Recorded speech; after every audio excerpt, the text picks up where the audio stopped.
In today's video, I'm going to teach you how to find your storage size for Microsoft SharePoint. We're going to use a built-in page in SharePoint called Storage Metrics. It shows how much space a site is using, along with the total capacity available to that site. This is helpful when you want to keep an eye on growth, plan cleanups, or give your admin accurate numbers. Start by opening SharePoint in your web browser and signing in with your work account. From the SharePoint start page, navigate to the site you want to check. This could be a team site, a project space, or any site where you store documents and pages. Make sure you're on the site's home page before moving on. Once you're on the site, look to the top right corner of the page for the gear icon.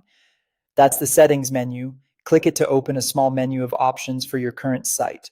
From that menu, choose Site Information. This opens a panel with details about your site, like its name and description. At the bottom of that panel, select View All Site Settings. This link takes you to the classic settings page for the site, which includes more advanced options and tools. On the site settings page, look for a link called Storage Metrics. Depending on your layout, you'll find it under Site Collection Administration or Site Administration. Click Storage Metrics to open the usage view. If you don't see this option, it may be because you don't have sufficient permissions. Typically, site owners or admins can access it. If that's the case, check with your SharePoint administrator. When the Storage Metrics page loads, give it a moment. At the top right, you'll see a bar that shows how much space the site is currently using and the total capacity allocated to it.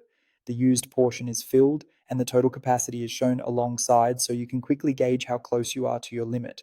Below that, you'll usually see a breakdown of storage by libraries, lists, folders, and files, which helps you understand where the largest items live. A few tips as you review this information. Numbers may display in megabytes or gigabytes, so pay attention to units. If the page seems slow, it's normal for large sites because SharePoint is calculating sizes in the background. Also remember that site level capacity is part of your organization's overall SharePoint storage pool. So if you're consistently near the limit, consider notifying your admin team so they can plan accordingly. And that's it. By navigating to storage metrics, you can quickly see both the space used and your site's total capacity.